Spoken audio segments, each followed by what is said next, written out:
Hi, welcome to another session of the Fruity Green Family's Raw TV. These videos are now going to be on rawfooddietinspiration.com. So check us out for lots of fun videos. I'm going to make a pie crust today. It's something I haven't made before, and we're just going to do it at the last minute on film. I have some buckwheats that I have soaked, sprouted, and dehydrated. So 1 day of soaking, 1 day of sprouting, and then an afternoon of dehydrating. They don't take very long. For those that are sensitive or even allergic, severely allergic to nuts, or if you can't take something to your child's school, because I've heard of that I've gotten a lot of comments on our site.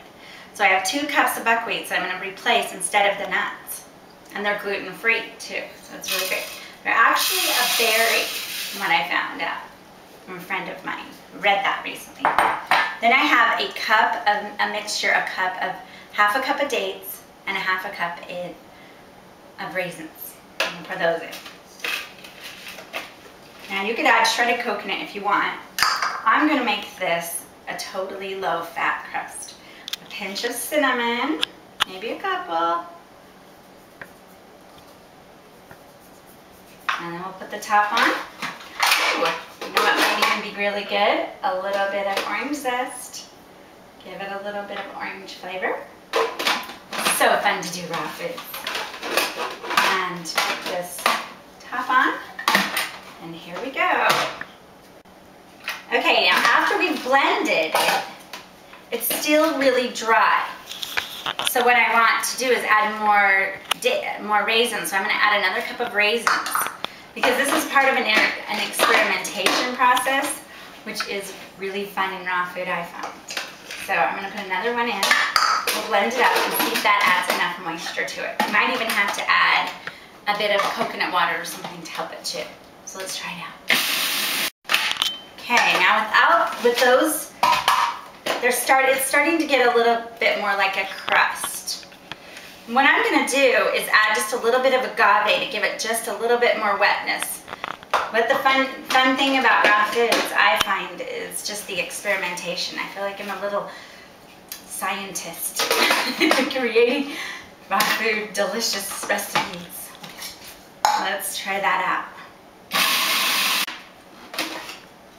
I put approximately 1/8 of a cup of agave in here, and it gives it more of that consistency that we like our pie crust to be. So the way I like to do the pie crust, the forming of it, is to put it all in the bottom. This feels a bit stickier than normally you would have the pie crust, so just have to see how it turns out. It looks pretty good so far. So I put most of it in, and then I like to leave a little bit for fillers. And then you just start pressing it down with your fingers. I have made pie crusts the cooked way, and believe me, this is much easier.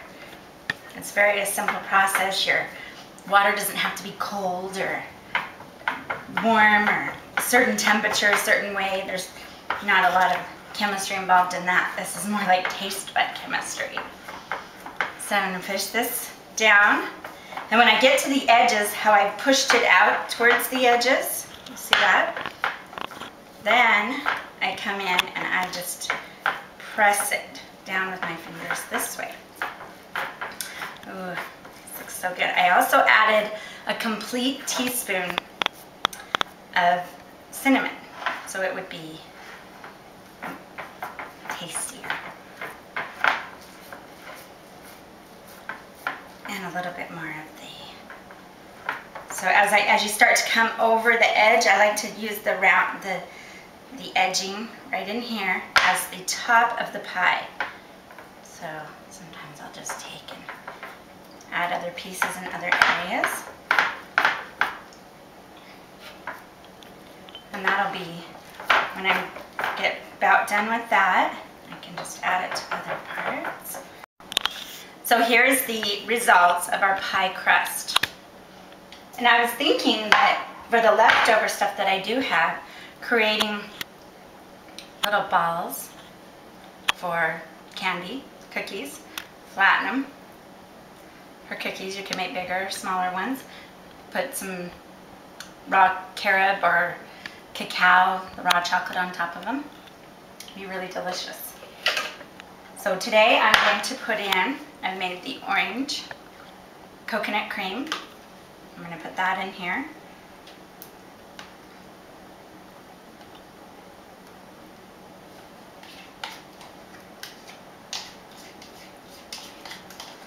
Along with some strawberry jam.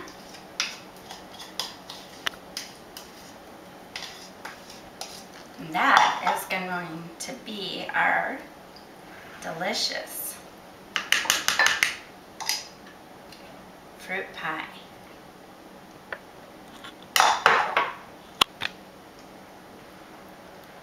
Thank you for joining us today, and enjoy your fruit pie.